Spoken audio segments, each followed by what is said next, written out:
you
Hey folks, today is Friday, January 24th, 2020. I am broadcasting live from Albuquerque, New Mexico, where I'll be speaking at an MLK program tomorrow at the University of New Mexico for their Africana Studies program. Coming up next on Roland Martin Unfiltered, Jay-Z and Gotti hold a prison rally in Mississippi, where nearly a dozen inmates have died recently, and folks there say the conditions there are shameful.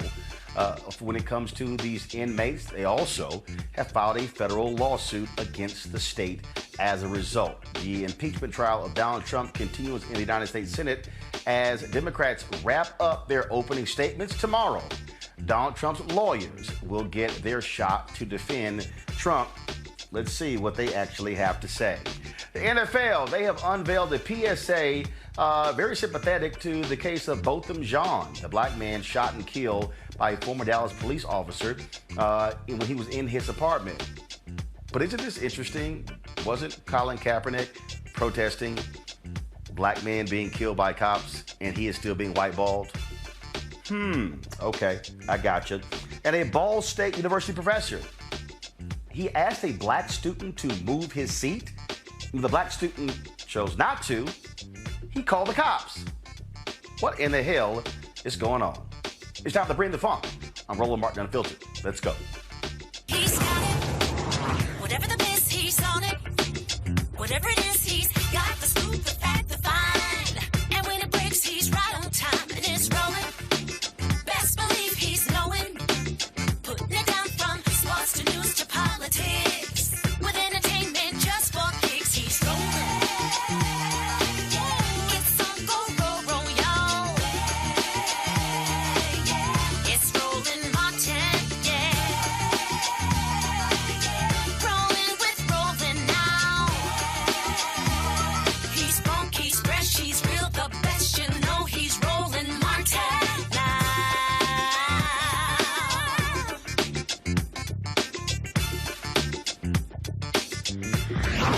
Martin. Today at the state capital of Mississippi, a number of organizations came together, led by Jay-Z's philanthropic arm, Team Rock, as well as the Mississippi Prison Reform Coalition, the Poor People's Campaign, in addition to rapper Yo Gotti and the advocacy group Until Freedom. They were protesting prison conditions in the state of Mississippi, specifically the Parchman Prison, where a number of inmates, now upwards of a dozen, have died as a result of conditions in those prisons. Joining us right now is Tamika Mallory. She is the co-founder of Until Freedom. She is there in Mississippi. Tamika, glad to have you back on Roland Martin Unfiltered. Thank you so much for having me on, Roland, and thank you so much for covering this issue. We can always count on you. So this has just been crazy. I was on social media earlier and I saw a story that said 2 more prisoners have died. And what's interesting is the governor there, 3 more. Okay, the governor there is blaming the prisoners as if the conditions in the prison are just fine and just hunky-dory. Right. Well, what he's trying to do is connect the deaths that are happening in the prison solely with gang violence. He is trying to really exclude the government from responsibility and sort of absorb themselves of any responsibility in this whole situation. There had been a point where in Parchman, while the conditions were still bad, there were not people dying at the numbers that we see. But the conditions there have grown worse. Obviously, it's the winter months. There's been moments, a lot of times, when the prison has been very cold, when the food has not been served as it should. And as the conditions begin to deteriorate even more, it has created tension. Whenever you put individuals in an inhumane situation, you're going to see violence spark. You're going to see suicide and other issues come up.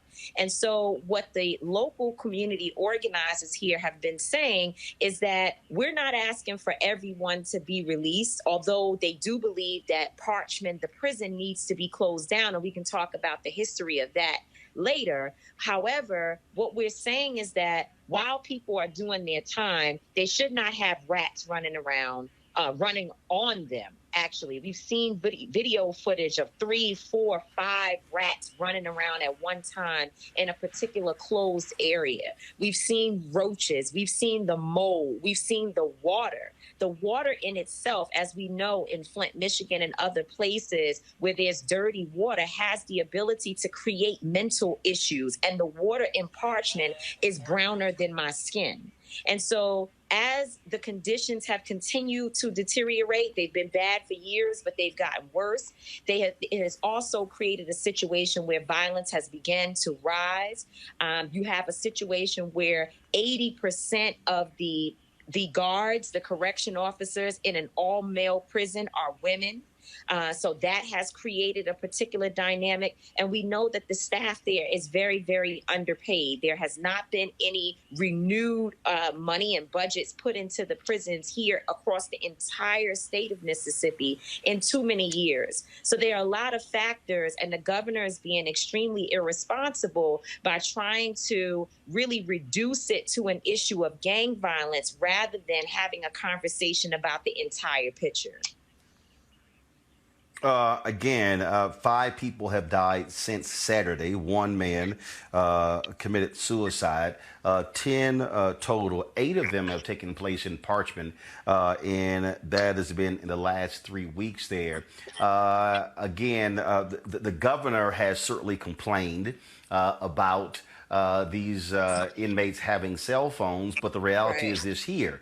If it was not for cell phones being snuck into these prisons, we would not be able to see visually what is happening. It would sort of be a he said, she said. But the state cannot deny the reality when you see inmates sloshing through water, when you see them, as you said, showing the rats. When you see them showing those conditions. And so the governor seems to be, and again, the governor we're talking about here is Tate Reeves, who recently took over. He is more angry because they're actually showing what happened as opposed to what the conditions actually are. Absolutely. I mean, he's talking about the cell phones being contraband, which, by the way, the issue with how the phones are getting in has not come up. He hasn't even talked about how the contraband is making it in the jail. Today at the rally that we held, where hundreds of people showed up to call for the issues in Parchman to be addressed, there was one woman who spoke about the 3-inch glass that you have to speak through to visit your loved one. So we're not talking about civilians bringing contraband into the jail. We're talking about people who work for the prison system bringing this contraband, as he says, into the jail. But he continues to say that these cell phones have contributed to the violence and the conditions. I'm not sure how a cell phone goes to mold and dirty water. If somebody else can help me understand that, maybe Roland, you're smarter than me. Tell me how that happens. But what we do know is that those cell phones have really been the thing that enabled and helped and assisted whistleblowers, because that's what these guys are right now. With the retaliation that we know is happening, we have seen video footage of the officers doing the shakedowns, coming in to find the cell phones, and also just retaliating against these guys in general, because we know that systems do not like to be exposed. But these men are putting themselves on the line. And where they say that some people are committing suicide, I believe that that probably is true in some of these situations. But what we know from one family particularly is that the proper autopsies have not even been done. The proper procedures are not even being done on those people who have died, which the local folks here with family members and otherwise say that there have been more than 20 deaths that have taken place since all of this has been happening. So the news is reporting one thing,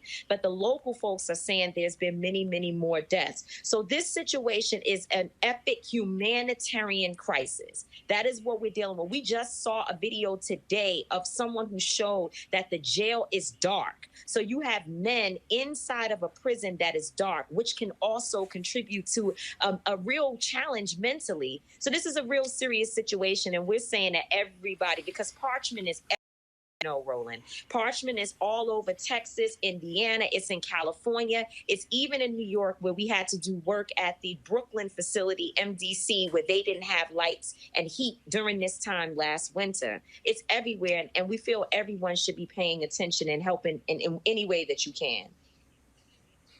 I am reading a tweet here. This is from was posted about 6 minutes ago by someone going by the name Lizzie Mag, Lizzie Mag 58.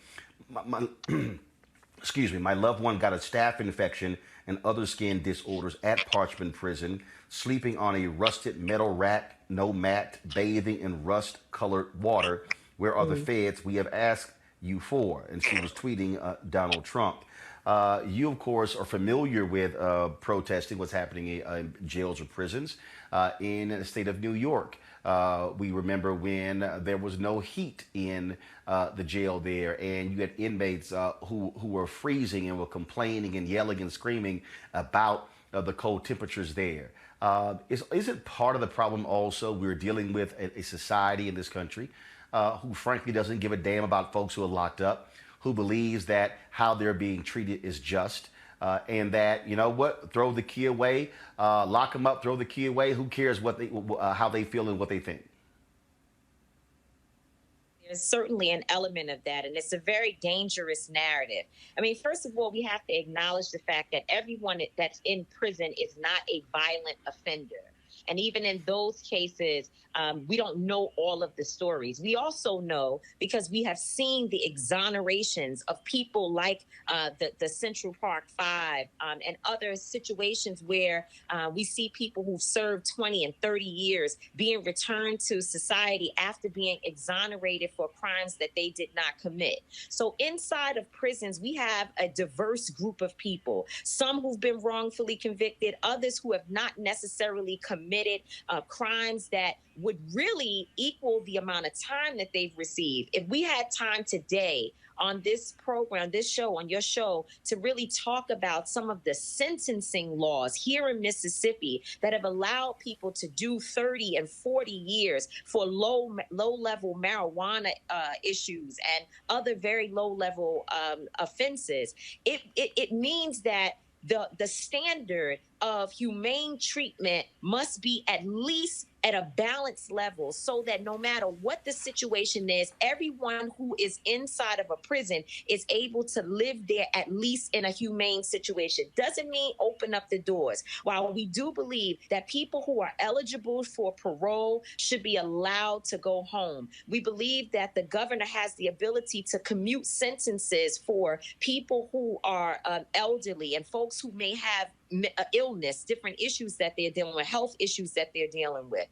So we do think that the governor ought to be working on doing those things to bring the overcrowding in the prisons here in Mississippi down. But nonetheless, the standard for living should at least be humane. We're not looking for them to roll out the red carpet inside of the prison, but however, there should at least be clean water. And the last thing I'll say on that, with this issue of throw away the key, lock people up, Parchment is literally sitting on a plantation. At the end, when slavery ended, that was a plantation during the time that people were slaves here in Mississippi. This particular area in Parchment, it was an actual plantation. And when slavery ended, the plantation closed and they opened a prison.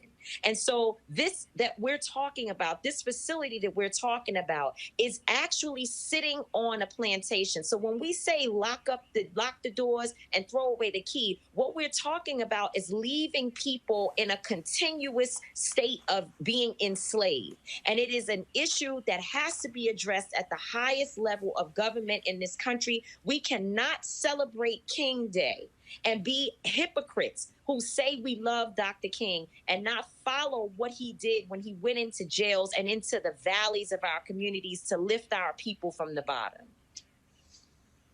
But Tamika, right now I want to play. This is a video that we just pulled from. We don't have it. Okay, I thought we had it there. Again, the governor. What's next? You had this. Big protest out there. In terms of what's the next actionable steps?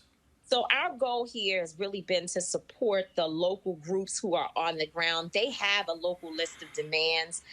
They are applying pressure. And I think what we did today is show that there is an escalated level of pressure that is going to be applied from the local community, getting them organized. However, there are petitions. You can go to the Color of Change website right now, Color of Change website, and find the petition to shut down Parchment and also to fix some of the issues there. And as I said, the Mississippi Prison Reform Coalition, you can also find them on Facebook, where there are a list of demands and things that you can be pushing the local elected officials to do right at this moment. We're going to continue to organize. We're going to continue to bring people here and to hold different demonstrations and sit-ins and other opportunities for the governor and all of the elected officials who are in this area to hear from us, to keep putting pressure on this local government. And also, we know that that Team Rock Nation, Jay-Z's organization, along with Yo Gotti and a number of other individuals, are in the process of filing a lawsuit to try to get this some relief, some immediate and emergency relief. So we ask people to continue to watch that and do what you can to help promote and push when the different steps are happening. You see the phone number there for Parchment Superintendent. You can call 662-745-6611, extension 2301. Again, 662-745-6611, extension 2301. And the main line to the Mississippi Department of Corrections is 601-359-5600, 601-359-5600 to the control room. Also, please pull me up the phone number to the governor's office because folks need to hear, need to let him know how they feel as well. Before I let you go, Tamika, here is the governor speaking to this issue a few hours ago. By using the managed access system to prevent contraband cell phones from being used in all of Parchman's housing units. These phones have been illegal for years, but they've been snuck in, and they're being used to coordinate gang activity throughout the Mississippi system and even throughout the country. That was a large part of what caused the recent series of killings to escalate as much as it did. It's a real problem, and it's got to be taken seriously to save lives. We want to make sure that corrections officers are not creating more problems than they solve. The vast majority of officers are doing difficult work for far too little pay. I could not hear. I don't know if you heard him as well, Tamika. But the reality is the governor of Mississippi is responding the same way as other governors of Mississippi have responded to these type of issues. A pretty much callous response. And as somebody who was from Texas, who was familiar with the fact that Texas prisons were under a federal jurisdiction really for more than 20 years, this is where historically folks have looked to the federal government. But you've got an administration now, a Department of Justice doesn't give a damn about regular people, certainly backs up law enforcement at any time. Mississippi is a red state. And so, and then, of course, you look at Trump appointing these right-wing federal judges. This is where I keep trying to explain to people why elections matter, who we put in office, because you would hopefully you would have a sympathetic federal judges who care about the conditions in these prisons. With the existing administration and who they're appointing, that is likely not the case. That's right. No, absolutely. I mean, I've been telling folks that while we talk about the First Step Act, and I think it's good work to ensure that people are able to leave prison, while they're doing that and sort of letting people out the front door, they're sending people to prison and also treating them less than human by the millions, literally in this country, through the back doors, because the federal judges that have been put in place are not people who look at rehabilitation as a real necessity. And also, these are not folks who are looking at ulterior ways, or different ways, rather, to deal with issues in our communities. They're not looking for, different options and ways to help really get our people on their feet and really get them back into society. And so there's a lot of work to be done. I think one of the demands certainly is to have the federal government look at this issue. However, I have no confidence whatsoever that the federal government is going to intervene in a way that is helpful. What you hear Governor Reeves doing when he keeps talking about the cell phone, the contraband, he is trying to make an excuse and really give way for officers to be able to go into the jails and beat these men and again retaliate against them for putting the information out. What he should be saying is that he's glad, as the governor of this state, the new governor of this state, that he had an opportunity to see for himself what is happening in the prisons and that there is real work that has to be done. All right, Rukia Lumumba, Executive Director of the People's Advocacy Institute, who is there as well. She and others are promising they will continue, and that there's going to be another protest taking place at the state capitol on Monday. Tamika Mallory, co-founder of Until Freedom. We appreciate it. Thanks a lot. Thank you. All right, I want to go to my panel there in D.C. Melik Abdul, Republican strategist. Pam Key, she's an attorney and activist. Along Victoria Burke, writer with NNPA. Melik, I'll start with you. This is your home state. Are you satisfied with the response that you're seeing from the governor and state officials to the inhumane conditions in these prisons, and also the fact that nearly a dozen inmates have now died in a little more than a month? No, I'm not. I mean, and it's hard for anyone to make the argument that they're satisfied with what we're seeing just because of the videos. A lot of the footage that we've seen about Parchman. And what people should know is that Parchman actually started as a penal farm. It was following the South Carolina model for penal farms and for black people, obviously. And, maybe later, I think maybe about 20 or so years later, it started actually getting white people in there. But, it's the facilities are decrepit. We've seen videos of that. I think the facility probably was built in maybe 1901 or something. But I agree with what Tamika said about, Parchman, unfortunately, is just an example of what we see in areas all around the country. Of course, the governor is going to try to save his butt. But when you have the conditions that we see, like for me personally, seeing one mouse rat is enough in any space. So the idea that you're in a space with the plumbing conditions, and we know there are many instances where I'm pretty sure that lead, the building is so old, I'm pretty sure there are issues with lead contamination and all sorts of things. So that really doesn't surprise me as far as just the people who are pushing back against it. I'm happy that Jay-Z is interested, involved in it. I hope that this actually starts a movement where we're looking at similar places all around the country, because, as again, unfortunately, this is not just limited to Parchman, but this is something that, maybe in an election year, it could actually be helpful to have people like Jay-Z out there. There's a Senate race that's going to be coming up with Senator Hyde-Smith, between Senator Hyde-Smith and Mike Espy. So this is something that can really get people to the polls. And I think that people, irrespective, and we should be clear that, not every person who's at Parchman is black. So white people who are at Parchman are subjected to the same conditions. So this is something that everyone should care about, not just because you may care about black people, but because you care about the humane treatment of individuals, period. Of course, the last time, Pam, we had discussed this issue on Roland Martin Unfiltered, we actually had a white woman who was the mother of a man who was in one of those prisons. Oh, wow. When you look at, again, this response, I mean, I'm sorry, this pretty much callous response, Pam, to, 10 inmates have died. Right. The latest one committed suicide. There are people who are saying they cannot tolerate these conditions, and they would rather take their own life than deal with that. That should be troubling.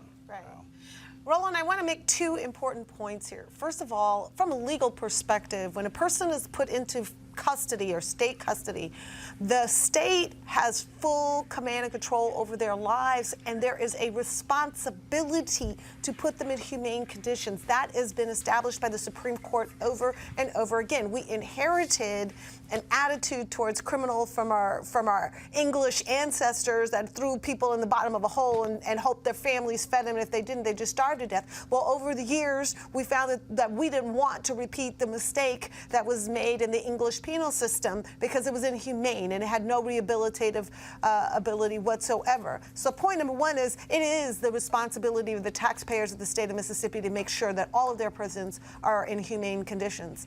But I want to make another point, and your guest didn't really touch on this, but I have seen on social media in several places, you can't take it all 100% gospel truth, but I've seen a lot about groups of inmates being pitted against each other and correctional officers sort of egging on, allowing, or even spurring violence against inmates or between inmates, and that having low lighting, bad conditions, dirty water, that kind of thing exacerbates the fear and the mental stress and the mental agony of being confined that way. So when you add fear of being attacked or raped or hurt in prison on top of being cold, underfed, or having low lighting, and then on top of that, the despair of not being paid attention to and nobody caring, that's when you start to get suicidal conditions. That's when it starts to get so bleak that people feel like that death is their best option.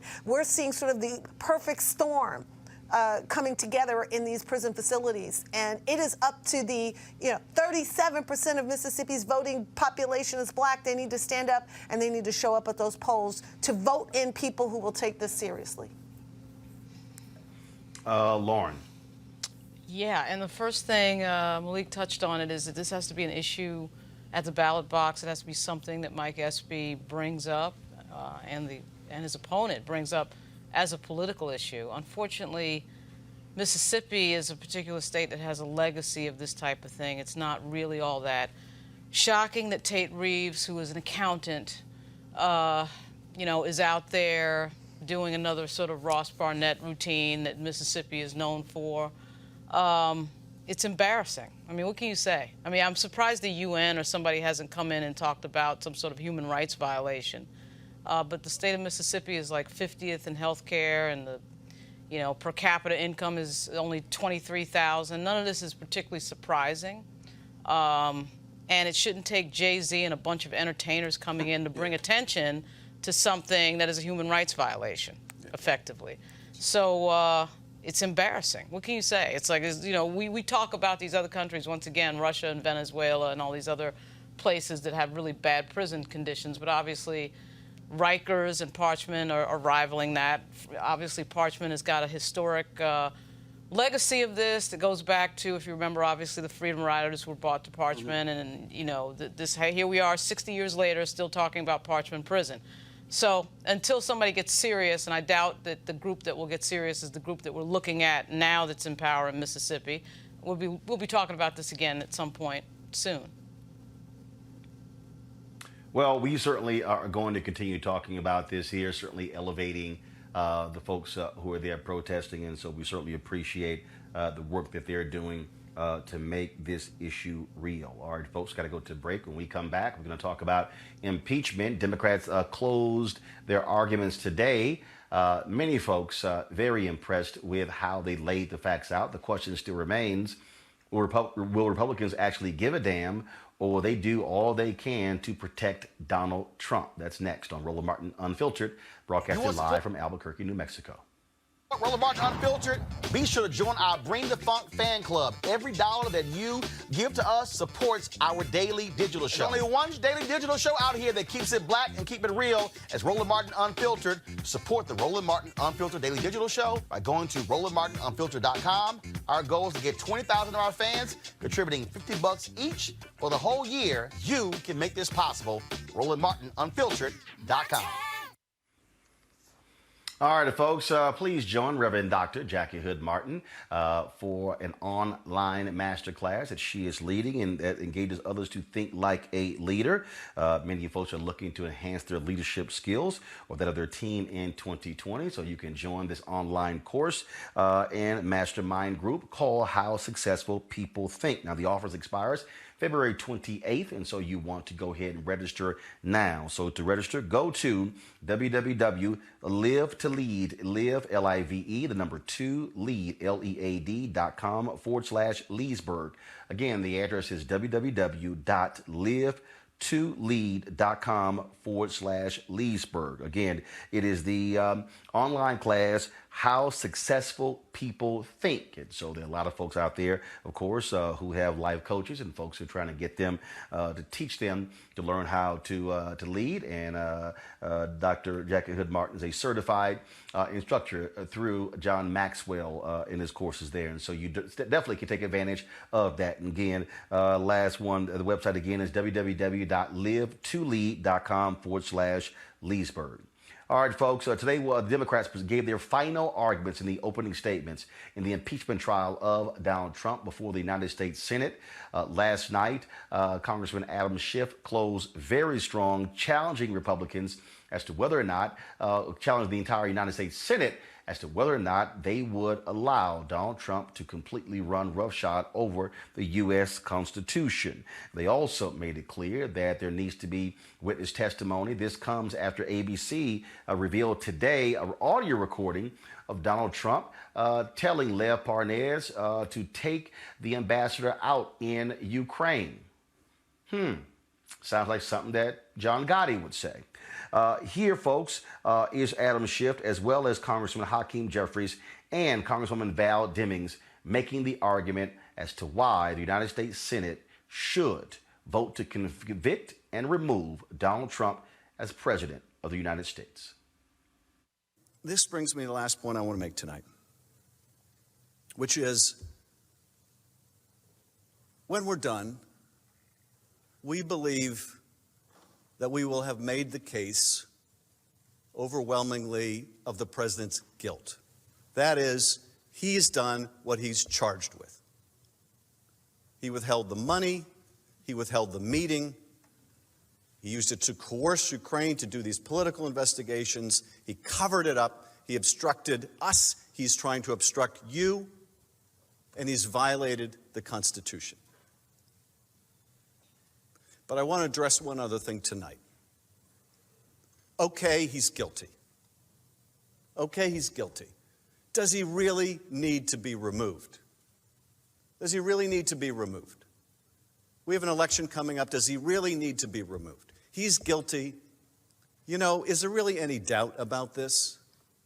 I mean, do we really have any doubt about the facts here? Does anybody really question whether the president is capable of what he's charged with? No one is really making the argument Donald Trump would never do such a thing. Because of course we know that he would, and of course we know that he did. It's a somewhat different question, though, to ask, okay, it's pretty obvious, whether we can say it publicly or we can't say it publicly, we all know what we're dealing here with this president. But does he really need to be removed? And this is why he needs to be removed.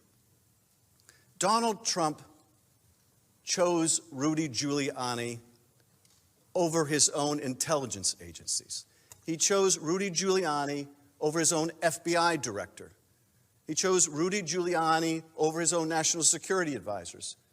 When all of them were telling him this Ukraine 2016 stuff is kooky, crazy Russian propaganda, he chose not to believe them. He chose to believe Rudy Giuliani. That makes him dangerous to us, to our country. That was Donald Trump's choice. Now, why would Donald Trump believe a man like Rudy Giuliani over a man like Christopher Wray? Okay? Why would anyone in their right mind believe Rudy Giuliani over Christopher Wray?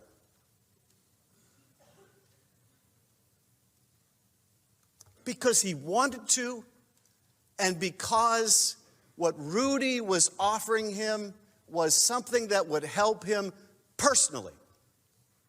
And what Christopher Wray was offering him was merely the truth.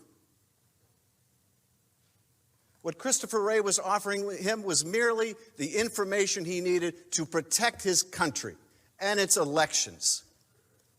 But that's not good enough. What's in it for him? What's in it for Donald Trump? This is why he needs to be removed. Now, you may be asking, how much damage can he really do in the next several months until the election? A lot. A lot of damage. Now, we just saw last week a report that Russia tried to hack, or maybe did hack, Burisma. Okay? I don't know if they got in. I'm trying to find out. My colleagues on the Intel Committee, House and Senate, we're trying to find out, did the Russians get in? What are the Russian plans and intentions? Well, let's say they got in. And let's say they start dumping documents to interfere in the next election. Let's say they start dumping some real things they hacked from Burisma. Let's say they start dumping some fake things they didn't hack from Burisma, but they want you to believe they did.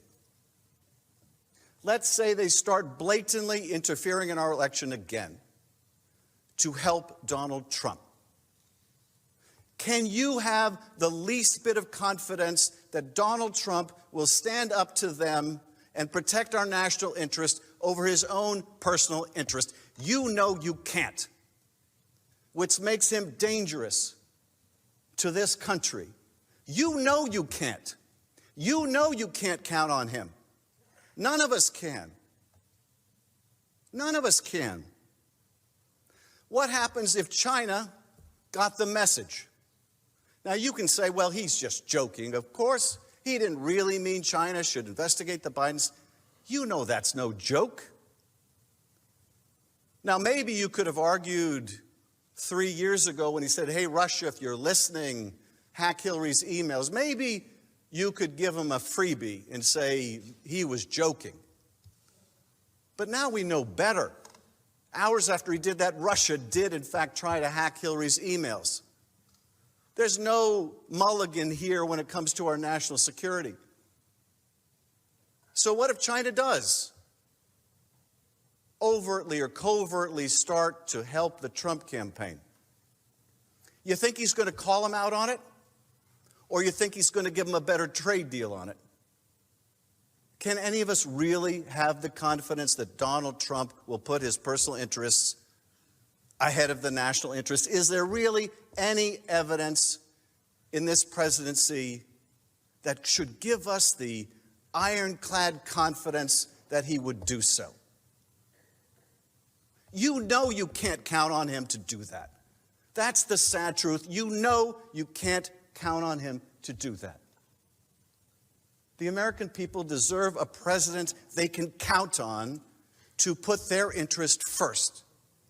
To put their interest first. Colonel Vindman said, here right matters. Here right matters. Well, let me tell you something. If right doesn't matter, it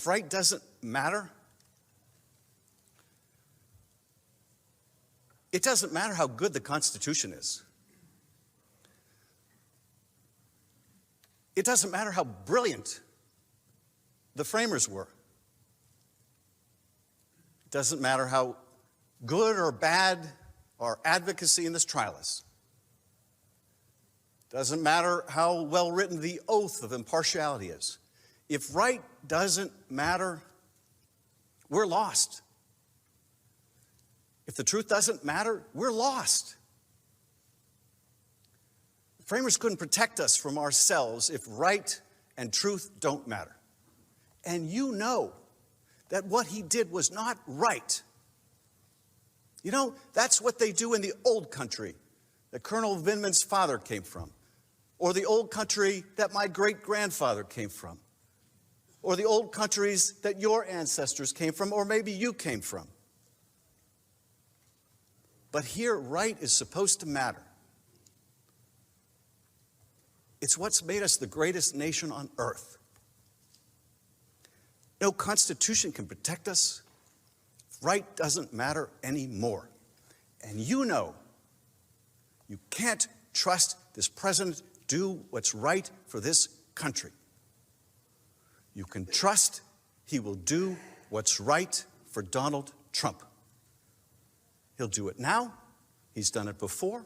He'll do it for the next several months. He'll do it in the election if he's allowed to. This is why, if you find him guilty, you must find that he should be removed. Because right matters. Because right matters. And the truth matters. Otherwise, we are lost. This strongly suggests that there was an active attempt to conceal the clear evidence of the president's wrongdoing. Instead of addressing the president's misconduct, Mr. Eisenberg seemingly tried to cover it up. Why did Mr. Eisenberg place the July 25th call summary on a server for highly classified material? Did anyone senior to Mr. Eisenberg direct him to hide the call record? Why did the call record remain on the classified server even after the so-called error was discovered? Who ordered the cover-up of the call record? Who ordered the cover-up of the call record? The American people deserve to know. Now, there is one point that I would like to make very clear. President Trump's wholesale obstruction of Congress strikes at the very heart of our Constitution and our democratic system of government. The President of the United States could undertake such comprehensive obstruction only because of the exceptional powers entrusted to him by the American people. Only one person in the world has the power to issue an order to the entire executive branch. That person, senators, as you know, is the president. And President Trump used that power not to faithfully execute the law, but to order agencies and employees of the executive branch to conceal evidence of his misconduct. Now, I know that no other American could seek to obstruct an investigation into his or her wrongdoing in this way. We all know that no other American could use the vast powers of our government to undertake a corrupt scheme to cheat, to win an election, and then use those same powers to suppress the evidence of his constitutional crime. We would not allow, no, I am convinced that we would not allow any member of our state or local governments to use the official powers of their office to cover up crimes and misdeeds. As this body is well aware, mayors and governors have gone to jail for doing so. Sheriffs and police chiefs are certainly not immune. If we allow President Trump to escape accountability, we will inflict lasting damage on the separation of powers among our branches of government. I want to start with you, Pam. When you looked at how Democrats laid out their case, the videos, using videos previously of Senator Lindsey Graham, of Alan Dershowitz. They even played a video today of the late Senator John McCain, the slide presentations. Your assessment of how the Democrats presented their case, and was it, in your words, your opinion, convincing? Well, Roland, I mean, it was a masterful presentation from all of the managers who spoke. The last one, Val Demings, did an excellent job. I don't think the question is about the competence of Democrats to put together a convincing case. I think the issue is you have a party that has decided it simply refuses to be convinced by anything. And I think at that point, what we're facing is not a difference of opinion. There comes a point when your refusal to accept truth is no longer about difference of opinion. It's about assaulting the truth speaker. Let me give you an example of what I'm talking about. If we were in a park and I got jumped by two people and they beat the dickens out of me, and two other people witnessed it, they saw my arms get broken, my hair pulled, and got kicked in the gut, and I tried to go after those two people. If the witnesses who saw it all, saw all the bruising, the bleeding, and everything, stood on a stand and said, well, we don't see that it's that big of a deal. Well, we don't know what we saw. It could have been dark. Well, you know, why are we even bothering with this? At that point, it's not a difference of opinion. At that point, they're trying to punish me for coming forward with my claim. And that's really what's happening here. The GOP is trying to punish the country, and most especially the Democrats, for having the nerve to come forward with this, because everybody knows what Donald Trump did, including Donald. Their position is, we don't care. But that's just another way of saying, we want to hurt you for bringing it up in the first place. Lauren, was interesting here as I looked at, again, the comments being made. Lindsey Graham at one point was complaining, all right, why do they got to keep repeating it? I heard it by the fourth time. Well, that's, as somebody who was a JAG prosecutor in the military, I think he understands how prosecutors are supposed to do their job. But to have Republicans who come out and who go, oh, nothing actually happened. Nothing happened whatsoever. It's sort of like la, la, la, la, la, la, la, la. I don't want to hear anything. I mean, they literally sound like spoiled children. As you listen to what took place, it is undeniable that Donald Trump used the power of the presidency to withhold aid to Ukraine in order to get them to investigate a political rival. It is undeniable. Right. The facts are not really in dispute there. And actually, it would be interesting to see some of the Republicans argue that they're acknowledging those facts and that they don't think he should be removed from office anyway. That would actually be a coherent argument if you said, well, okay, these things are true, but we still don't feel he should be removed for these particular facts that are presented. Because remember, of course, we're not talking about some of the other things that could have been added to the articles, emoluments, and all sorts of things, using the office to gain financially. But frankly, I think the Senate is about to prove that Donald Trump is, in fact, above the law. I mean, this is a political moment, and no matter how coherent and rational these presentations are, and they are coherent and rational, most of the managers on the Democratic side, of course, are attorneys, and so they're arguing this sort of fact-based, reality-based, thing out there.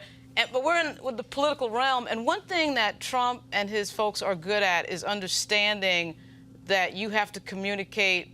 You got to put it where the goats can get them, as they say in communication. So they're not bothering with factual data. They're not bothering with reality. They're not even bothering with the details of the allegations. They're going above that, or they're completely ignoring the facts and just sort of going into the political realm and dealing with the people out there who are not following this on the micro level.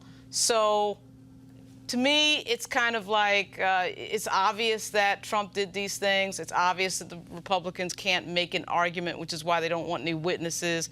The minute you start getting into the details of this case, they lose. They know that that's their kryptonite. They know that they cannot talk about any of the details of what happened because they know that Trump did it and Trump knows he did it. So that's not even an issue. But this president is not bound to respect the law. He will not respect the law. This is a gangster regime. This is a criminal enterprise. And it's right in front of everybody's face.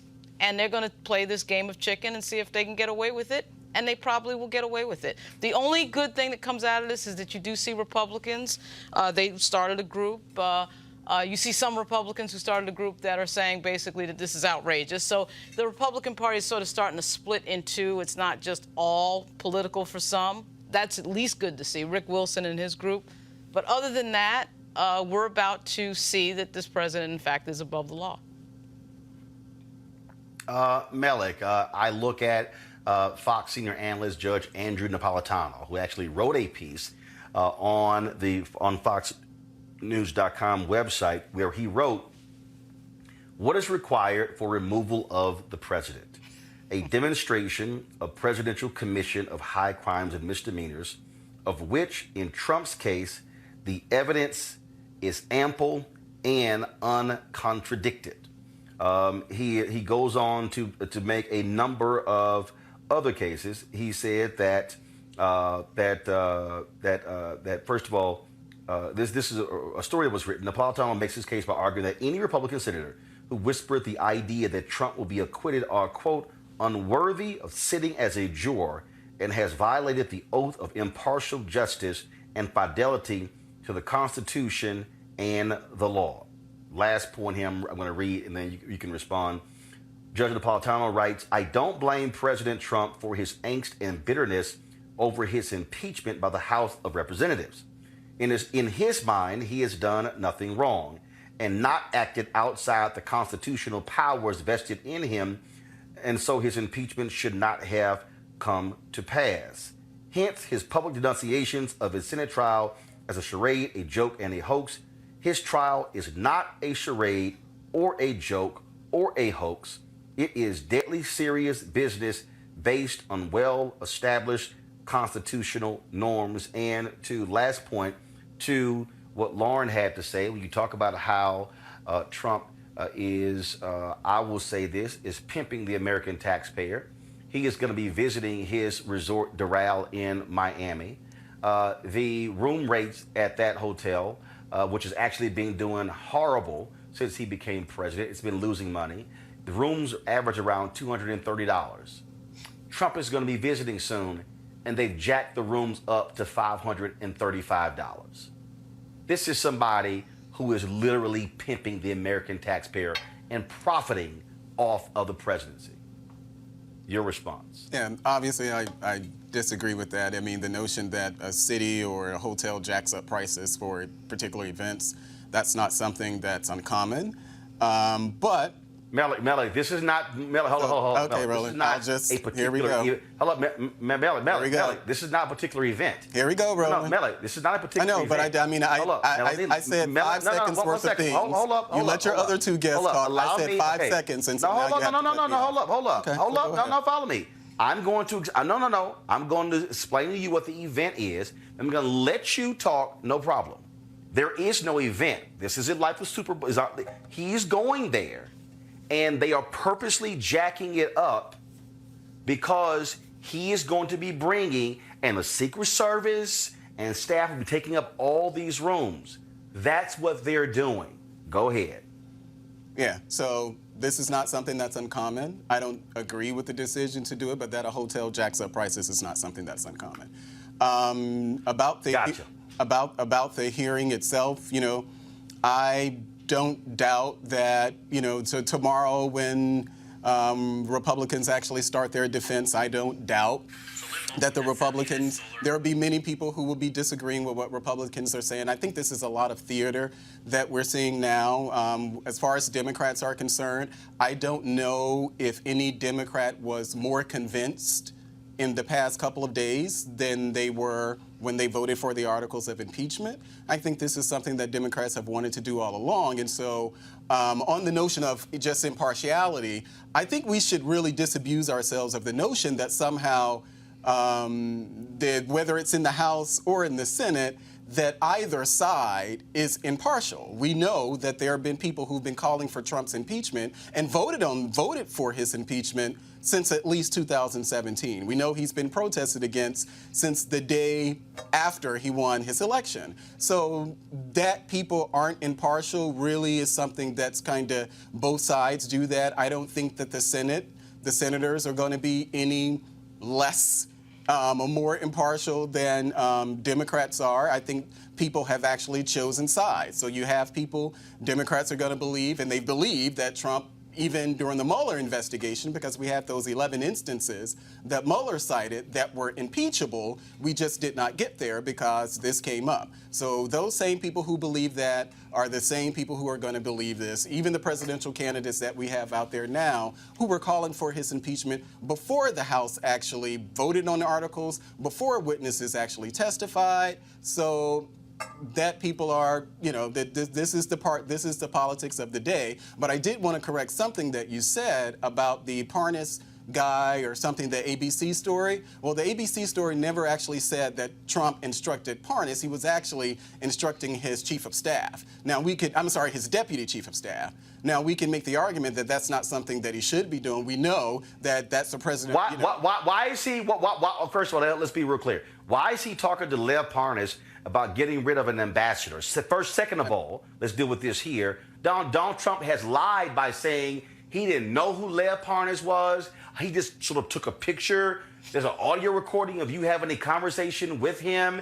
Why is Lev Parnas and Rudy Giuliani working to oust a U.S. ambassador? If you want to get rid of somebody, it's the State Department's job. Also, why did American security personnel tell this ambassador, you need to get on the next plane because they felt that she was being targeted? Well, that's something that... And Parnas is on record as saying they were targeting her and they were threatening her. I'm sorry, where do you think you got the nod to threaten the Ukrainian ambassador? Who told you that? Well, that's we know that, you know, this is a lot of, and I would say, you know, that's more of a gangster-like move. But again, Donald Trump actually asked that. What gangster was Lev Parnas and Rudy Giuliani working with and doing the bidding for? So, as I said, that's more of a gangster move, but we should No. I need you to answer the question.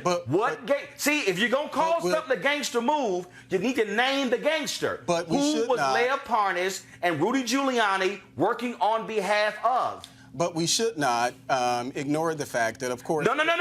Malik, I need you to answer. Roland, who was Lev Parnas and Rudy Giuliani working on behalf of? So, as we know, that they were in that room with Donald Trump, so I would assume that that person actually is Donald Trump. But again, so he was actually And in fact, according to the transcript... So he was... according to the transcript... Here we go. Malik, according to the transcript... No. I'm stating facts. Yeah, and I just told you the fact that you actually did not tell the truth on air about, but here's the deal. According to the transcript that Donald Trump always references in the transcript, he tells the Ukrainian president, you're going to hear from Rudy Giuliani. Yeah, well, I'm someone who actually believes that Donald Trump should really get rid of Giuliani. I didn't think that Giuliani should have been on Donald Trump's team, even when he was floating around that he was possibly going to be the Attorney General. And I think at some point it ended up being Secretary of State. You know, I'm one of those who believes that Rudy Giuliani has not served the president well at all. But, you know, there are people who like Giuliani, and Trump has a relationship with him, but I don't think that he actually has served the president well at all. But, you know, Roland, this is the product of people who are arrogant criminals who are going to stare you down. I mean, as somebody who's born in the Bronx, this is the New York way. Yeah, but we are going to dare you to stop us. You are not going to make us stop. We are going to do what we want. We were going to break the law. We were going to do what other presidents haven't done. And we're going to see if you stop us. That is what Donald Trump is doing. And the Senate is not going to, they're not going to stop him. They're not going to stop him. They're going to watch him break the law. They're going to, I mean, these facts are in evidence. These are not things, this is like arguing about whether or not today is Friday. I mean, we know that Trump did these things. So we don't need to go over the details and go back and forth. It happened. He did it. So the question then is, what are we going to do about it? And the answer is nothing if, in fact, we know our politics well, which we do. We're watching Mitch McConnell. They're going to do nothing about it for a multitude of reasons. And Pam, here's the deal here, Pam. Hold on, I'm pulling Pam in here. Here's the deal, Pam. Congressman Adam Schiff stands there and says, guys, he is going to do this again. Yes, he is. Right. Donald Trump is on record as saying, yes, if a foreign entity had any dirt on a political rival, I would want to see it. Right. Donald Trump, the only reason the Ukrainian money was released was because Democrats in the House found out what he did and busted them. They said, okay, we got to release the money. Donald Trump, him being impeached, him being investigated, the Mueller report, Speaker of the House Nancy Pelosi was right when she said, folks, don't worry, he is going to impeach himself. And that's exactly what he did. Hey.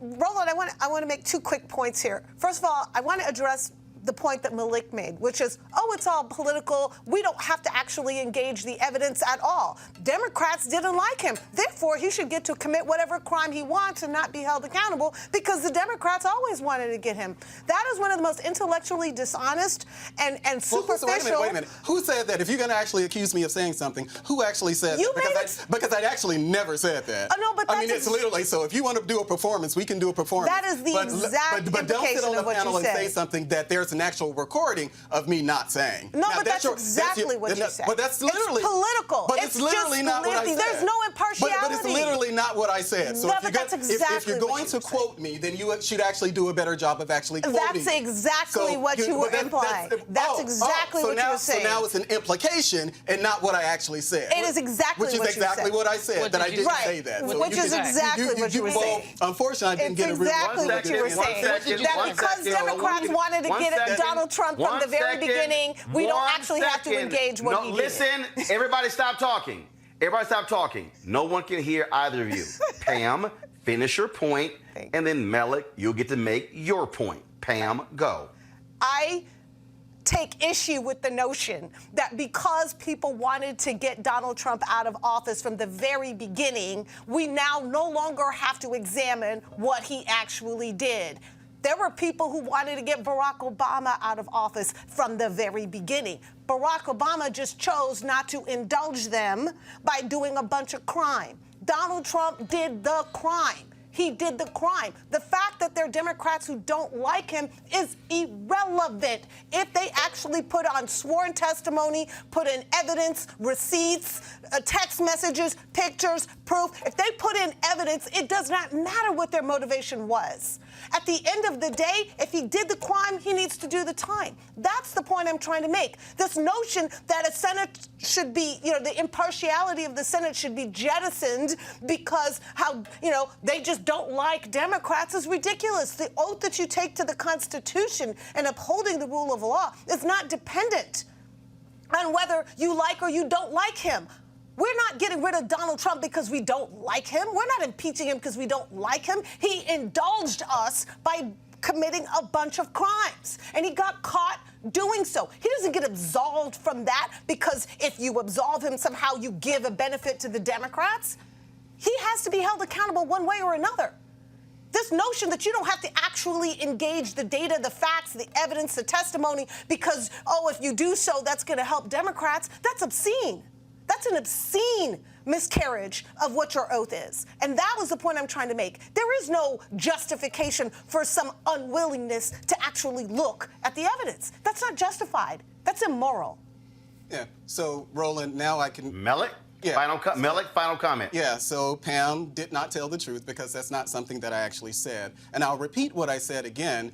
We're at a time where Democrats are not going to believe that Republicans are sincere in investigating this. Republicans don't believe that Democrats are sincere. We know that both sides have come to this already pretty much decided which way they're going to go. Whether or not that was in the House or whether that's not in the Senate. There's not going to be any senator on the Democratic side or Republican side who probably will change their view about it. Now, what I do want to say is that I'm one of those who has said that there was nothing perfect about that call. I've said that on your show many times, and there have been many Republicans in the House and across the country who've said that Donald Trump shouldn't have made that ask on the call. You mentioned Judge Napolitano. I watch Fox all the time, believe it or not, and there was a good, healthy debate between Judge Napolitano and Professor Turley on whether or not what Donald Trump did is something that's actually impeachable. I think that if we're going to have an intellectually honest conversation, we can have... Okay, fine, Melik, answer the question.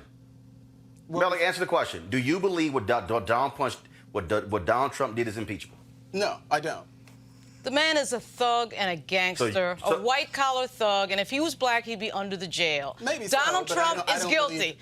See, we want to play this game. Well, we know he did it. He stopped aid from Ukraine to kneecap Joe Biden. That happened. That happened. That factually happened. The question is that impeachable? You think it's right to hold up international aid to kneecap your political rival? Well, no, but just because you believe that's something you think that's okay? You think that's cool? Because that's something that you believe is impeachable. So if Barack Obama had done that, you'd be sitting here like, oh, that's cool, that's all right. Let's not impeach him.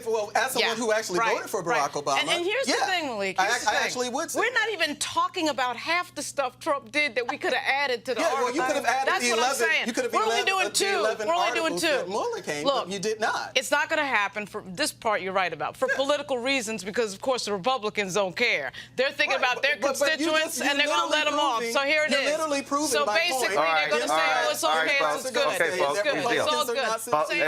Everybody pipe down. Everybody pipe down. Republicans gonna let them off. Everyone pipe down. That's the way it works. Everyone stop talking.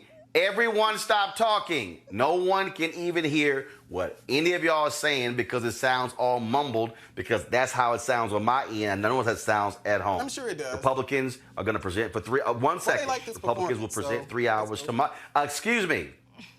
I'm talking. Yeah, Republicans will start their... I'm talking. Republicans will start their presentation tomorrow, 3 hours. They will pick it up on Monday. We will be discussing it on Monday. Going to a break. When we come back, the NFL releases a PSA regarding the Botham Jean case. Really? Did we forget what Colin Kaepernick was protesting? I'll discuss next. Roland Martin Unfiltered. You want to support Roland Martin Unfiltered? Be sure to join our Bring the Funk fan club. Every dollar that you give to us supports our daily digital show. There's only one daily digital show out here that keeps it black and keep it real as Roland Martin Unfiltered. Support the Roland Martin Unfiltered daily digital show by going to RolandMartinUnfiltered.com. Our goal is to get 20,000 of our fans contributing $50 each for the whole year. You can make this possible. RolandMartinUnfiltered.com. You did exactly that. Excuse me. Thank you. The Congressional Black Caucus has put out an emergency call for national African American leadership. They'll be holding a summit February 3rd and February 4th in the nation's capital. On February 3rd, it will take place at the Hyatt Hotel in Washington, D.C. On February 4th, it will take place on Capitol Hill. A number of workshops and sessions are planned. It is all focused on the 2020 election, the Democratic primary, but also the fall election, as well as the U.S. Census, which is taking place. And so if you go to this website for more information, cbc.house.gov/2020, cbc.house.gov/2020 for more information. All right, folks, the NFL this week unveiled a PSA centered around the story of Botham Jean, the black man who was shot and killed by former Dallas police officer Amber Geiger. She was sentenced to prison for his murder. A lot of people are asking, really, NFL? You're focusing on this when you're still whiteballing Colin Kaepernick? Here's the PSA. Botham Jean is my son. He is an active child. He is the light in any dark room. Botham is my little brother. He is the kindest, sweetest person you could ever know. He is funny. If my mom and I have a disagreement, we would stop. Let's call Botham. Let's see what he says. He just loved people. He was very particular of the company he kept. So I felt that he was not in harm's way.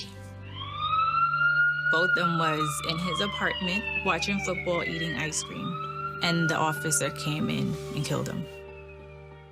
To know Botham was to love Botham. The world has lost a great man. He was destined for greatness. Botham was everything to us. I just can't do without him being there. I look forward to the day Botham would have gotten married, having kids. Life is not sweet anymore. Yeah, what I hope to see happening is that our black boys are not seen as a threat. The color of my skin can be perceived as a weapon, and it's not. What has happened to Botham should not happen to another family.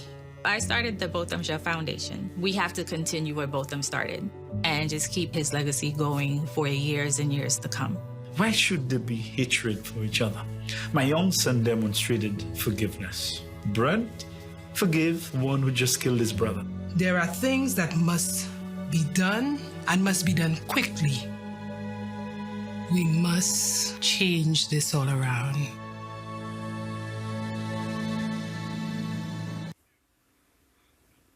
Here was a tweet sent out by Jamel Hill. I think I remember someone named Colin Kaepernick taking a knee to protest the police killings of unarmed black people and being blackballed. I use the word whiteballed from the NFL because of it. I had to have been dreaming, right? Lauren, what the hell was that?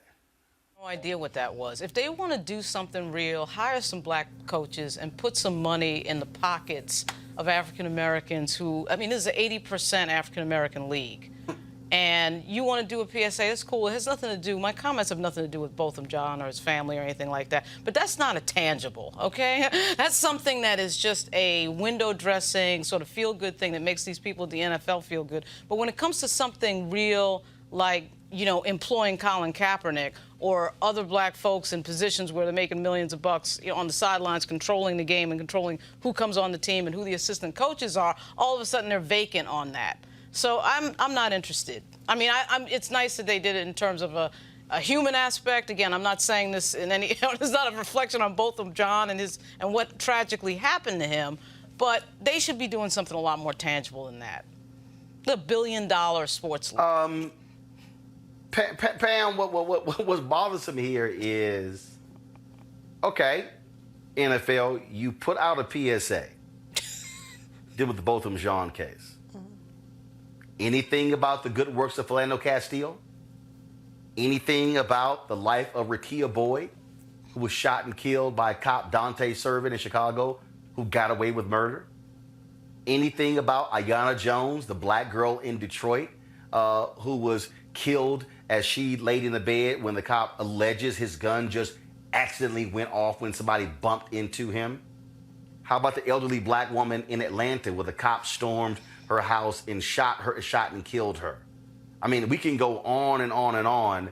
So really, who is the NFL trying to play with this PSA when they're still whiteballing Colin Kaepernick?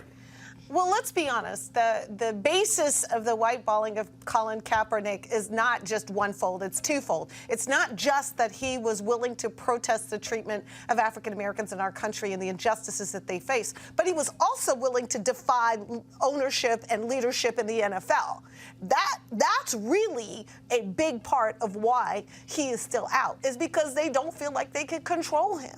And he is such an influential voice to people all over the world, but especially young black men in this country, that they want to see contrition from him. They want to see him say, yes, I'm going to play by your rules and do things your way. That was what that whole tryout was about, was that they were going to set it up and it was going to be their way. And whether or not he actually got a job out of it, they wanted to see that he was going to do it their way. And he did not do that. And so, again, I think that's the basis, that's the nexus of his willingness to speak out, but also to do it in his own terms. And I think this PSA was really an effort by the NFL to say, hey, we got the point. You know, we understand Black Lives Matter too, and so then we're not bad.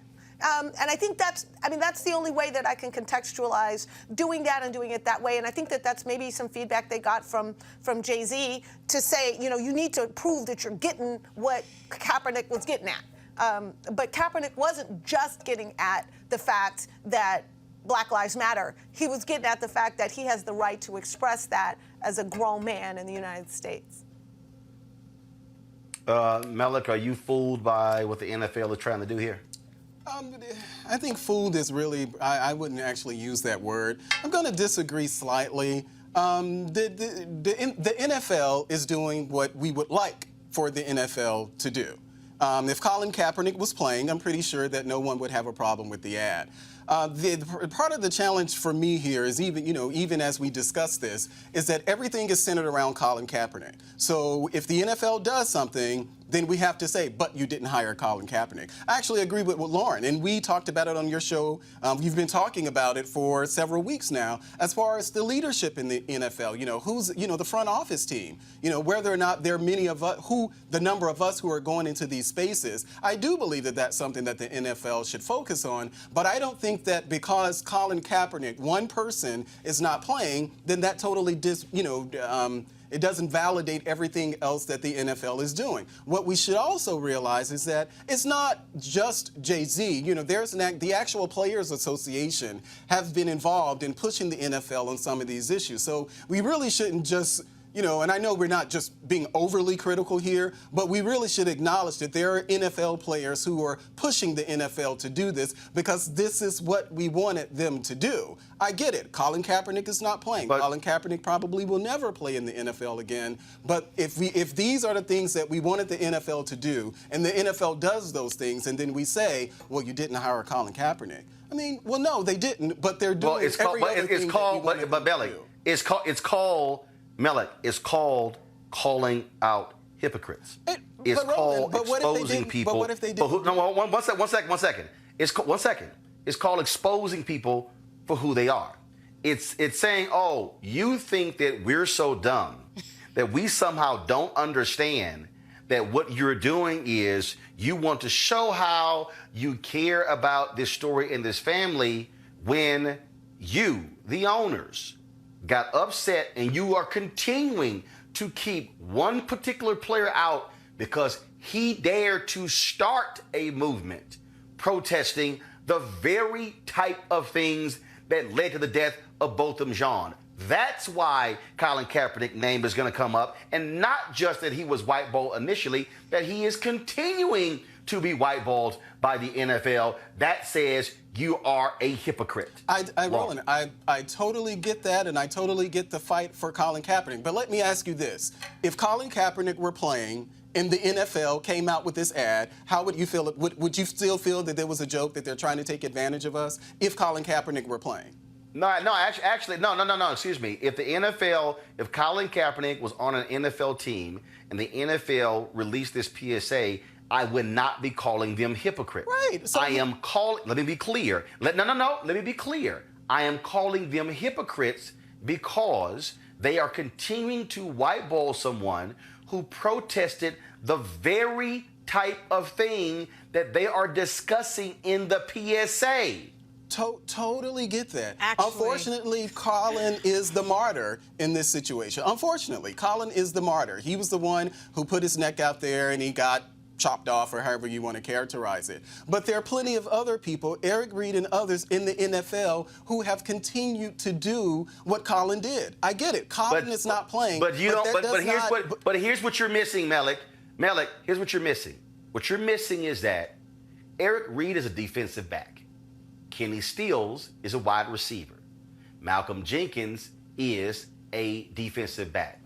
The quarterback position, out of all of the positions on an NFL football field, the quarterback position is the one that is closest identified with ownership. Yeah. The quarterback position, the quarterback position is a special. It is treated totally different than any other position on the football field, and that's why Colin Kaepernick is still out there. Lauren, go ahead. But actually, they're not really discussing anything in that PSA. They had that's like a flowing biography thing that has nothing to do with police brutality or any of that discussion that they don't want to have and they don't want to confront. And that was the problem with Colin Kaepernick, right? He was confronting the issue of not only racism, but police brutality, which they don't want to have any discussion of that whatsoever in a league that's 80% black male, where you have that issue disproportionately impacting that particular demographic. Because the bottom line is they don't really care about anything about other than the fact that these guys can make them billions of dollars. Other than that, they just want them to shut up and entertain, and that's what that is. So they just put out just some flowing biographical thing with his mother talking, and that has nothing to do, really, with the thing that Kaepernick was talking about. And that's why he's so dangerous, not just because, of course, Roland, you're right, because he's a quarterback in a prominent, obviously a prominent field position, the #1 field position that you have in football, but he was confronting something they don't want to talk about, period. And every time he knelt down, they had to think about that. So what did they do? They got rid of him. Right. And really, these players, I think they don't realize really the power that they have, because they could stop the whole thing. The whole money train would stop if just maybe 100 of them decided, you know what, we're not playing on Sunday. Now what are you going to do about it? But Roland, and Lauren makes a very good point, but I really want to stress this point, that there are players in the NFL who are doing those very things. There are players in the NFL who they are pushing the NFL to do things like this. So we can't ask for it, and then when they do it, we say, well, Colin's not playing, so I'm not going to like it. But the NFL pushing the NFL. No, that is not. No. The NFL. Okay, Melik, you just sat here and went. You just went nuts because what? No, Melik, you're wrong. You just sat here and talked about what Pam just did. Oh, she didn't quote you. No. What I am saying is this: when you, as an NFL, are continuing to whiteball a player who dared to raise the consciousness of people on these type of issues, and then you release this PSA, you are continuing to be a hypocrite because you are purposely keeping him out. Yeah. Two things can be true at the same time. Pam, I know you want to make a comment. Go ahead, Pam. I think that Lauren is exactly right. I mean, at the end of the day, there may be a whole bunch of players in the NFL who have taken up this cause in various and sundry ways, but they're not the ones that Donald Trump said, fire the SOB and get him off the field. They weren't the ones who were being attacked directly. And so it's a symbolism. I mean, let's just be honest. This is very much symbolic. And the NFL, by holding out Colin Kaepernick and doing so in a coercive way, let's not forget that he won that arbitration, and we don't know the exact dollar figure, but the estimates were upwards of $60 million from the NFL for colluding and keeping him out of the league. He won that case. They're working together to keep him out because they know how symbolic it is. So we can't pretend that it's not symbolic. We can't pretend that that isn't the intention, as you mentioned and as Lauren mentioned. Very good points. Which is, he'd be the field general of his team, and that is precisely what they don't want. They don't want a field general of that visibility confronting that issue that way. All right, folks, I got to go to this story right here, the last one before we leave, and that is a Ball State University professor called the cops on a student who declined the teacher's request that he move desk during the middle of class. Here's what took place. Yo.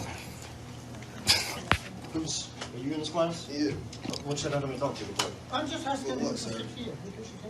Did you want to sit? No, that's fine with me. Okay. If you think I'm not going My laptop is on the charger. No, if he sits here, that's fine with me. Because no, I'm not going to sit. I do whatever I like to. All right, you want to sit here or do you want to leave? Why am I moving in the middle of class? He legit stopped the class to try to move me. I've been back here on this PowerPoint. Are you being disruptive in the class? No, I'm not doing nothing. The whole damn class is here. It's cool. It's cool. You know what? I'm gonna leave. He's been on our work the whole time with a plug. I got some stuff over there. He hasn't done anything wrong. You guys not said a word. The PowerPoint and the... What I do, you want to, whatever your name is, take it up at the dean. It's cool, man. Yeah, don't even worry about it, boss man. Okay.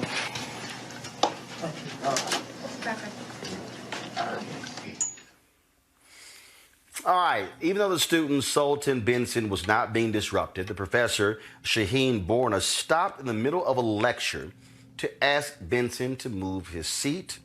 He gave them the option to either move or have the police call. Ball State President Jeffrey Mearns called the professor's call to police a gross error in judgment. What, Pam? What the hell? Defiance. It's defiance. That is the essence of so many confrontations that we see between people who either have authority or think they should have authority, and their inability to get an African-American person or a young person or a Latino person or whoever, they can't get them to comply. And so they call the police to enforce their authority. And the only reason they do that is because they simply cannot stand the idea of their authority being challenged and thwarted. That's what's going on here. I don't think it's more complicated than that. He didn't have, at the end of the day, what would have happened if he had just let it go and let the guy sit where he was sitting? What would have happened? Nothing. But he would have had to swallow the pride of having his authority challenged and not being able to back it up. And that's really so he calls an officer, right? And we've seen so many things on Twitter, Roland, by now. So many examples of people confronting black people in places they don't think they deserve to be, they shouldn't be, they're sleeping in the wrong place, they're picnicking in the wrong place, they're selling lemonade. And every single time the answer is the same. Call the cops to enforce my authority. I don't get this. I don't get this, Lauren. You go into a classroom, it's open seating, it's no assigned seating, and you stop a lecture. No. You move here. No. You move here. The saddest thing, Roland, about these things that we see is how small people's lives are. That it comes down to, I have to have this moment of control so badly that I've called armed law enforcement to waste their time on nonsense. And what it shows you is that I just think that a lot of people just live these like really boring or really small lives where that moment of control and power has to be exercised, that becomes like the thing, It's embarrassing. And this guy is like a marketing professor that has an MBA that's supposed to be some expert in PR. And he's too stupid to realize that there's going to be somebody in the class filming this. I really appreciate the voices in the background of that video defending the guy that didn't want to move. But it's just so stupid that people, that their lives are so, I guess, boring or whatever, that they got to bring everything to these weird moments. And really, social media has sort of opened a window into how small people's lives are. I mean, that you can't catch yourself and say, hey, wait a minute, this is not really a big deal. The guy can just sit back. Like, who cares? But it's amazing. It is amazing. Mel, now is the time. I really want to see a video where a cop goes, you call us over this bullshit. Right. We got real stuff happening. Right. We got real stuff happening. You know what? No, I'm serious. Here's the deal. If you file a false police complaint, you can get charged. Right. I'm sorry. If somebody calls the cops on some dumb bullshit, this is where the cops should hit your ass with. I'm writing you up. And it should be. And what law did I violate? You called me on some stupid shit. Right. So you getting a ticket. I mean, some of y'all are like, okay, why he cussing? Because I'm sorry. You call two police officers. Right. Because a student wouldn't switch desk. Yeah. Right. Melik, final comment. Go ahead. Yeah, I'll co-sign what Pam said. This was a challenge to his authority. And that's really what this was about. Whether he would have done it if the person were black or white or Hispanic, I think that this is an issue that's specific to this guy. His authority was challenged. As you said, there is no assigned seating in class. So the notion that somehow, for one, that he asked him to move is already bad, but then you called the cops, and I don't know if they were campus security, but either way, an extension of law enforcement is what they were. I'm actually going to go back and look and see, because I would be interested in the cops' reaction, if there's like a later reaction, because to me it seems like those they weren't those rogue cops who were coming in, trying to pull him out of class or something. It seemed like, and at least based on the response from the class, that they may have seen that this was actually some BS. I think that, and not particularly with law enforcement, I think that the school should actually hold that professor accountable for that, because he ended up causing a disruption while trying to call the cops to remove a disruption. It's a stain on the university. It's a stain on their program. And I think that the school itself, and I don't think that the professor should be fired. I will say that. I don't think the professor should be fired, but the school should definitely take some type of action, because what if other professors decide to do this this same thing? They don't like someone sitting in a seat, so they're going to call the authorities in order to get that person removed. It's ridiculous. It's BS. I'm sorry. It's total BS. It's total BS. All right, folks. Okay, folks, end of the show, but I got one more announcement on Sunday. I will be on ABC this week with George Stephanopoulos in New York City. I'm speaking tomorrow here at the University of New Mexico, and I'll be flying from here to New York City. So check your local listings, because ABC this week comes on at different times in different markets. We want all of y'all to watch. Set your DVRs, record it, share it. Y'all know I'm going to bring the funk when I'm on the show. I always do. And so let's blow those numbers out so we can bring our Roland Martin Unfiltered audience to ABC, because y'all know, Meet the Press, Face the Nation, they don't call a brother. So thankfully, ABC does, and so you know how we gonna do. And so I'm looking forward to having a conversation with George Stephanopoulos and the panel. That's this Sunday on ABC, so check it out. Also, want to thank all of you who support our show. First of all, thanks to our panel today, Lauren Melick, as well as Pam. Thank you, Tamika Mallory, for being one of our guests today with Until Freedom. Folks, we also want to thank all of you who support this show, who join our Bring the Funk fan club. All the dollars you give go to make this show possible, to allow us to be able to broadcast every day, for us to be able to focus the first half of the show, more than 30 minutes on the prison crisis taking place in Mississippi. You're not going to see MSNBC do that, or CNN, or Fox News, or CNBC and Bloomberg and Fox Business. You're not going to see the broadcast networks do it. And in fact, you already know the 8 black cable and broadcast networks don't even have a news show. And then Black News Channel, they moved back their premiere twice, so hopefully they're actually going to be launching on February 10th. This is the only place on a daily basis you get this type of information, and so we want you to please support what we do. Our goal is to get all the folks who watch us to give $50 a year. That's it. That's $4.19 a month, 13 cents a day. And you can give via PayPal, Square. You can give via Cash App. You can make a one-time payment, recurring payment. But what this is all about is for us to be able to be independent in controlling our narrative and controlling our destiny. And so we want you to go to RolandMartinUnfiltered.com to make that happen. This is, of course, a labor of love, but it's also something that's important for us because, again, if we don't have our own place to have our conversations, then we're asking somebody else to tell our story. And that should never be the case for African Americans. And so please support us at RolandMartinUnfiltered.com. As we always do every Friday, we run the list of names of people who have contributed to our show. If you have contributed and you do not see your name, simply send me an email and we'll get that rectified. All right, folks, I will see y'all on Monday. I'm gonna try to live stream my speech tomorrow at the University of New Mexico. I don't know what the Wi-Fi situation is going to be in the room. We're going to try to do that, and so looking forward to that. And if I don't do that, I'll see you Sunday on ABC, and I'll see you Monday right here, Roland Martin Unfiltered. How?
You want to check out Roland Martin Unfiltered? YouTube.com/Roland S. Martin. And subscribe to our YouTube channel. There's only one daily digital show out here that keeps it black and keep it real. It's Roland Martin Unfiltered. See that name right there?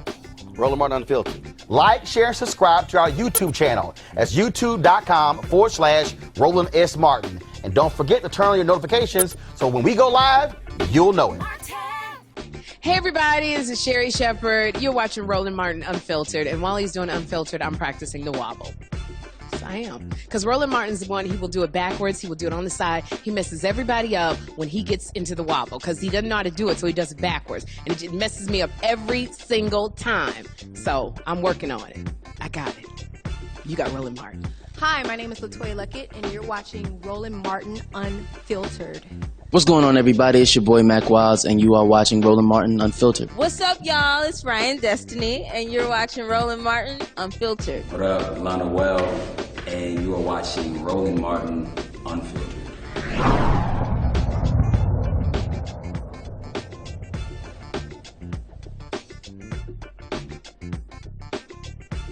You want to support Roland Martin Unfiltered? Be sure to join our Bring the Funk fan club. Every dollar that you give to us supports our daily digital show. There's only one daily digital show out here that keeps it black and keep it real. It's Roland Martin Unfiltered. Support the Roland Martin Unfiltered daily digital show by going to RolandMartinUnfiltered.com. Our goal is to get 20,000 of our fans contributing $50 each for the whole year. You can make this possible. RolandMartinUnfiltered.com. Hey fam, want to check out Roland Martin Unfiltered? The blackest show on all of digital, cable, and broadcast. Check out our audio podcast. There's only one daily digital show out here that keeps it black and keep it real. It's Roland Martin Unfiltered. Press play.